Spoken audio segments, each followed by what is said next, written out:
Israel का कहना है कि अमेरिका किसी भी वक्त इस जंग में ईरान और इजराइल की जो जंग हो रही है उसमें कूद सकता है। अमरीश मिश्रा स्पीक्स के आज यानी 17/6/2025 के दूसरे वीडियो में आपका स्वागत है।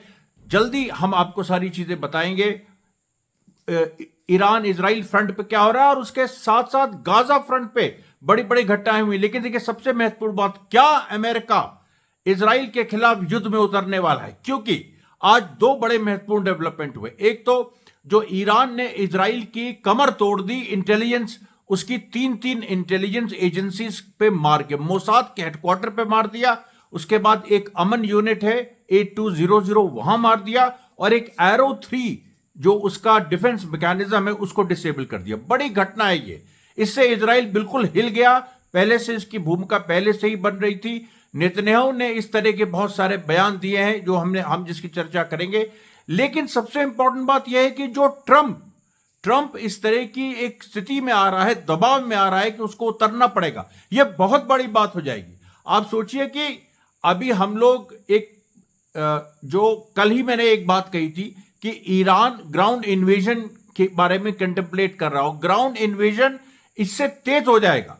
Ground invasion of Israel via Iraq and Jordan, और उधर क्योंकि अमेरिका और इजराइल अटैक नहीं कर सकते, उनके पास लैंड स्पेस नहीं है। उनको जॉर्डन क्रॉस करना होगा, इराक क्रॉस करना होगा। इन्वेजन कहलाएगा वो।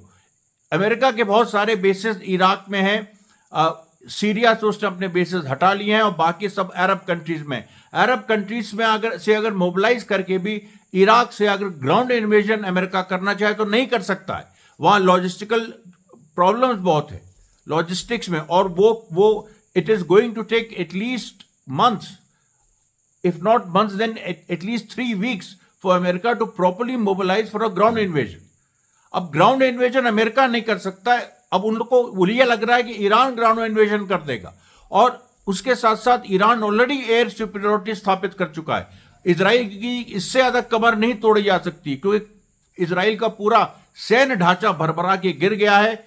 इजराइल का पूरा जो मोसाद का नेटवर्क ईरान के अंदर जो अभी तक असैसिनेशंस कर रहा था, कितने ईरानी लीडर्स का असैसिनेशन हो गया, वो भी पूरा स्ट्रक्चर चरमरा के गिर गया। ये बहुत बड़ी बात है। इसको फिर से सुन लीजिए। इजराइल ने का जो एक पूरा जो उसका सेटअप था, उसने जो सोचा था कि क्विक स्ट्राइक करके ईरान के अंदर जो मोसाद एजेंट्स हैं उनके थ्रू हम उनके लीडर्स को असैसिनेट करके और जल्दी उनकी लीडरशिप को हम सरेंडर कराएंगे। उसके साथ साथ हम कुछ अपने मिसाइल छोड़ेंगे, यानी इजराइल से मिसाइल छोड़ेंगे, और जिससे ईरान के वाइटल एसेट्स डिस्ट्रॉय हो जाएंगे।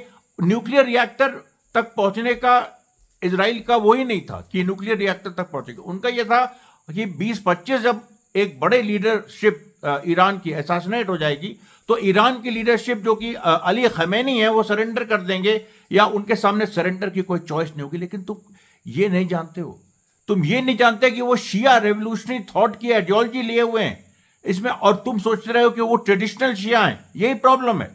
वेस्ट अभी भी सोचता है ट्रेडिशनल शिया, ट्रेडिशनल सुन्नी, इनको तो हमेशा लड़ाया जा सकता है। हिंदू मुस्लिम, इनको हमेशा लड़ाया जा सकता है। लेकिन जब यही विचार क्रांतिकारी एक रूप ले लेता है, जब यह विचार ले लेता है एक साम्राज्यवाद विरोधी anti imperialist revolutionary thought, Iran का एंटी इंपीरियलिस्ट रेवोल्यूशनरी थॉट है। एंटी इंपीरियलिस्ट रेवोल्यूशनरी थॉट जब तक यूएसएसआर में था उसने तुम्हें नाको चने चबा दिया अमेरिका। वो तो एक लिबरल आ गया गोरबचेव, जिसकी वजह से रशिया गिर गया, वरना ये सोवियत यूनियन गिर गया, वरना स्थिति दूसरी होती। और चाइना एक एंटी इंपीरियलिस्ट रेवोल्यूशनरी आइडियोलॉजी वाली फोर्स, वो कभी नहीं टूटेगी, क्योंकि इसके पास एक आइडियोलॉजी है एंटी इंपीरियलिस्ट। और एंटी इंपीरियलिस्ट मतलब anti America, anti Israel, anti Britain, anti NATO. इसलिए भारत के पास भी वो है, चाहे वो जितनी कमजोर हो गई, उसको कम्युनल आइडियोलॉजी से रिप्लेस कर दिया गया, लेकिन भारत के पास भी वो है। और कम्युनल आइडियोलॉजी यहां हार रही है। खुद कम्युनल लोग जो हैं वो बदल रहे हैं। इसका मैं कई बार आपको एग्जाम्पल दे चुका हूं। मैं खुद उसका एग्जाम्पल हूं कि मैं जिस तरह से चैलेंज करता हूं एक ब्राह्मण सनातनी हिंदू होके। पहले ये लोग जो ऑब्जेक्ट करते तब इनकी हिम्मत नहीं है कि मेरे खिलाफ कुछ बोल सके, और हमारी एक moral ideological political victory India के रूलिंग क्लास पे हुई है। तो ये जो पूरी देखिए सिचुएशन है, ये पूरी बदल गई है। अमेरिका ये सोच, अभी ये लोग यही सोच रहे थे कि शिया सुन्नी हो, ये डिवाइड करके। अब इनको लग रहा है क्या करें, अब ये फंस गए। अब ईरान ने जो पलटवार किया है कि एक एंटी इंपीरियलिस्ट स्लोगन दे दिया है पूरे मुस्लिम वर्ल्ड को कि पूरा मुस्लिम वर्ल्ड यूनाइट हो, एक इस्लामिक रेनेसांस का एक नए किस्म का भविष्य लोग, एक सपना लोग देख रहे हैं। और उसकी शुरुआत होगी एक रेवोल्यूशनरी इस्लामिक आर्मी बनके, जो ईरान से शुरू होकर सऊदी अरेबिया से लेके यमन से लेके कहां तक जाएगी, टूनिसिया तक जाएगी, क्या कोई किसी को कुछ नहीं पता। But it will start with a ground invasion of Israel by Iran. और ये इसी को रोकने के लिए, अब ये रुकेगा नहीं, लेकिन दिलचस्प ये होगा कि कैसे इसको रोकने की कोशिश की जाएगी। अमेरिका इसको रोकने की कोशिश करेगा और एक रिलीजियस वॉर भी डिक्लेयर कर सकते हैं अमेरिका और इजराइल। मैं आपको बता रहा हूं ये बहुत बड़ी संभावना है। और उसकी वजह क्या है?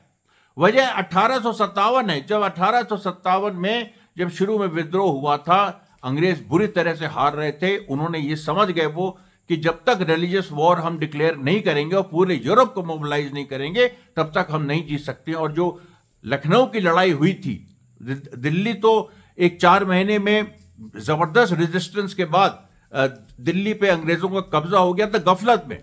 एक्चुअली इंडियंस हैड वन, लेकिन लखनऊ में जो हुआ था वो तो हार गए थे अंग्रेज।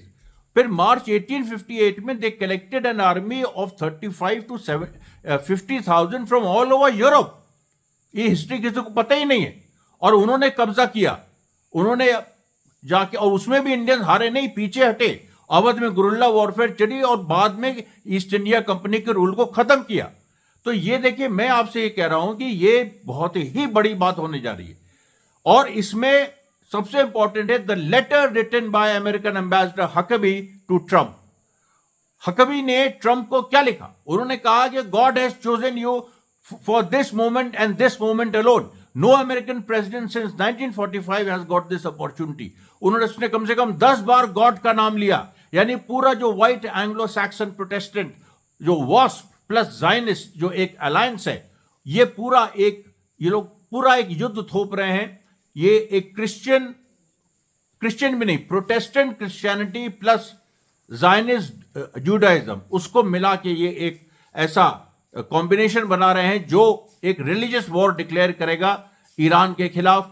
उसको अभी शुरू में ये लोग एंटी इस्लाम नाम नहीं देंगे, बिकॉज इनको इस्लामिक एलाइज चाहिए। ये लोग ईरान को आइसोलेट करेंगे। ये लोग चाहेंगे कि जो रेजिस्टेंस फोर्सेज हैं, हमास से लेके हिजबुल्ला और उसके बाद सीरियन रेजिस्टेंस यमन, इन पे वो अटैक करे। लेकिन अल्टीमेटली वो रिलीजियस वॉर होगी। और मुस्लिम वर्ल्ड को ये समझना है कि ये रिलीजियस वॉर है। इसमें कहीं ना कहीं जो भारत के लोग हैं, इसमें देखिएगा जो सनातनी हिंदू हैं और जो भारत के मुस्लिम हैं, उनको भी एक होना पड़ेगा।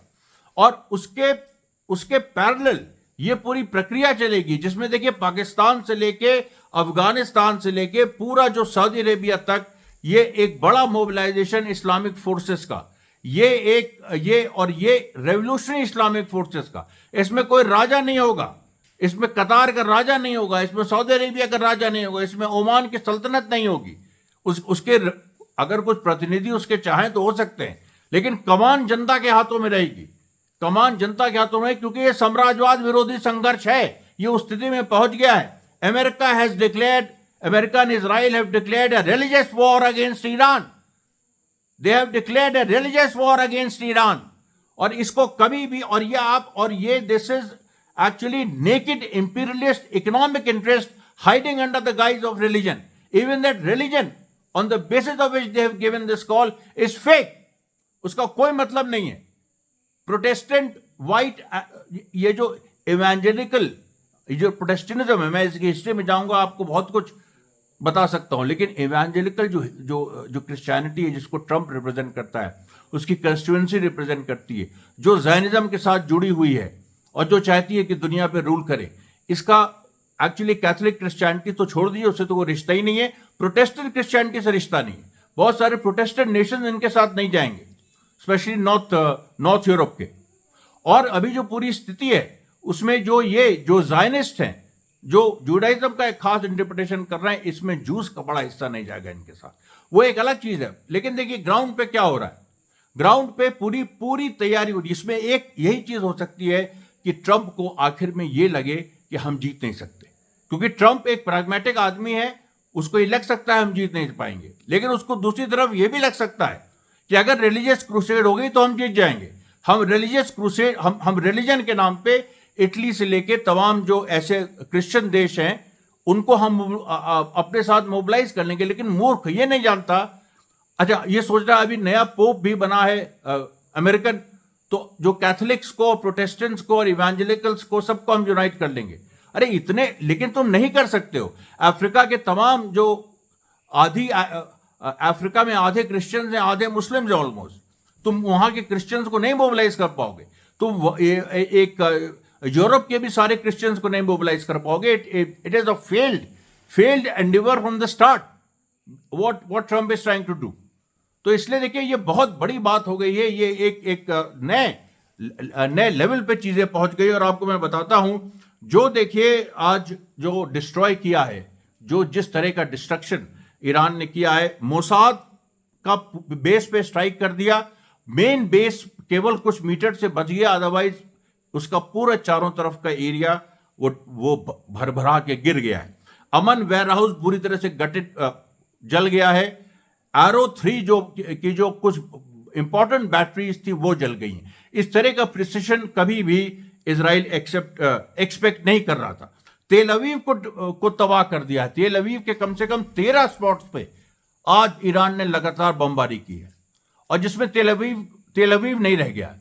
और वहां से लोगों का पलायन मैंने आपको बताया था, साइप्रस और ग्रीस हो रहा है, और इतनी बड़ी लेवल पे हो रहा है कि उसको इजराइल रोक नहीं पा रहा है। उस पे इन लोगों ने ऑफिशियल बैन लगा दिया है, लेकिन वो रोक नहीं पा रहा है। नेतन्याहू को कुछ पता नहीं है कहां है वो, बंकर में है, किधर पागलों की तरह घूम रहा है। लोग कह रहे हैं कि इसकी एक कोई पिक्चर अगर देखो, कोई वीडियो देखो तो पागल हो जाओगे, क्योंकि वो है ही नहीं वो नेतन्याहू, वो इंसान ही नहीं है नेतन्याहू। मैं इसलिए आपको बता रहा हूं, यहां पर भारत के मीडिया में अच्छी अच्छी मीठी मीठी बातें हो रही हैं, एनालिसिस हो रही है। अबे एनालिसिस का टाइम नहीं है ये जो सचहिंदी.com में और पता नहीं फलाने ढिमाके हर कोई अब हमारी नकल कर रहा है, अवधेश मिश्रा स्पीक्स की। ये दीपक शर्मा और अनंत, पता नहीं कौन कौन है, मैं तो नाम ही भूल जाता हूं। ये सब हमारी नकल कर करके, अबे लेकिन बहस का समय नहीं है। ये रिलीजन, एक नई वॉर शुरू हो रही है, वर्ल्ड वॉर, और ये नए बेसिस पे हो रही है।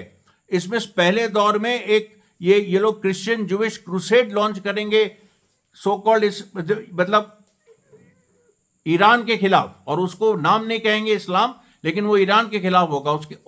वो अंडर करंट वही है, और उसमें बुरी तरीके से हारेंगे। और भारत को ये तय करना है, भारत की जो हिंदुत्व लॉबी है उसको तय करना है किसके साथ जाएगी। भारत के हिंदुत्व लॉबी को अभी तुरंत हथियार डालने हैं। अगर वो तुरंत हथियार नहीं डाल पाई तो उसकी हालत ये हो जाएगी कि वो ना इधर की रहेगी, वो ना उधर की रहेगी। क्योंकि भारत में हम लोग जैसे लोगों का नेतृत्व इस समय है, जो 1857 की लाइन पे हैं, जिन्होंने एक किताब लिखी है कि 1 करोड़ हिंदुस्तानी मारे गए इन्हीं क्रिश्चियंस के हाथों। 1 करोड़ हिंदुस्तानी, यही जो अमेरिका आज रिप्रेजेंट कर रहा है, इन्होंने ही 1 करोड़ हिंदुस्तानी मारे हैं। ये सच्चाई जनता को पता है, और नहीं तो युद्ध के दौरान पता लग जाएगी। और अगर तुमने जरा सी भी गलती की, हिंदुस्तान में बहुत बुरा हाल होगा तुम्हारा, जो मुसोलिनी का हाल हुआ था। इसलिए मैं कह रहा हूं, हे हिंदुत्व वालों, समझ जाओ, वरना बहुत बुरा हाल होगा तुम्हारा। समझ लेना इस बात को, ये चेतावनी है, लास्ट वार्निंग है एक तरह से। इसलिए मैं आपसे कहना चाहता हूं कि ये देखिए, जो पूरी एक सिचुएशन है, इसमें आज जो हमास ने मारा है उसके बारे में जो कम से कम 3 नए फैक्ट सामने आए हैं कि एक डिप्टी कमांडर को मार दिया। उसके बाद उन्होंने कम से कम खान यूनिट से लेकर जबलिया में पूरा एरिया लिबरेट करा लिया आईडीएफ से। अब आप बताओ ये कैसे हो रहा है? हमास ने पूरा का पूरा एरिया लिबरेट करा रहा। IDF is in tatters. IDF पूरी तरह से it has lost its command structure, पूरा ब्रेकडाउन हो गई है। और इसीलिए देखिए, जो कोई कुछ बोल नहीं पा रहा है क्योंकि किसी को जानकारी नहीं है। आईडीएफ का कमांड स्ट्रक्चर कोलैप्स कर गया है। हमास चढ़ बैठा है गाजा में, वेस्ट बैंक में वो ऑलरेडी वो लोग पीछे हैं, और इधर ईरान जो है पूरी तरह से ग्राउंड इन्वेजन की तैयारी कर रहा है। उसमें सीधे वो पहले वेस्ट बैंक ही आएगा, वेस्ट बैंक को लिबरेट करने। इसीलिए ट्रंप अब इस युद्ध में आने की कोशिश कर रहा है। एक बस वही बात है कि रशिया और चाइना का जो पूरा एक मामला है, वो ये ट्रंप को ये ट्रंप जानता है कि वो जीत नहीं सकता। तो वो अगर पागलपन का वो जो एक दौर है, या जो उसका कैलकुलेशन है कि हम सारे यूरोपियन नेशंस को मोबिलाइज कर लेंगे, अगर उसको लगा नहीं हो पा रहा है, तब वो खुद सरेंडर करेगा, वो नेतन्याहू को से भी कहेगा और खुद भी सरेंडर करेगा। ये पूरी सिचुएशन है। और इस समय अमरीश मिश्रा स्पीक्स का देखिए आज का ये दूसरा वीडियो है। रात को जो घटनाएं होंगी, बड़ी बड़ी घटनाएं होंगी, कल सुबह मैं एक वीडियो लेके नया हाजिर होऊंगा। तब तक के लिए धन्यवाद साथियों, बहुत बहुत धन्यवाद।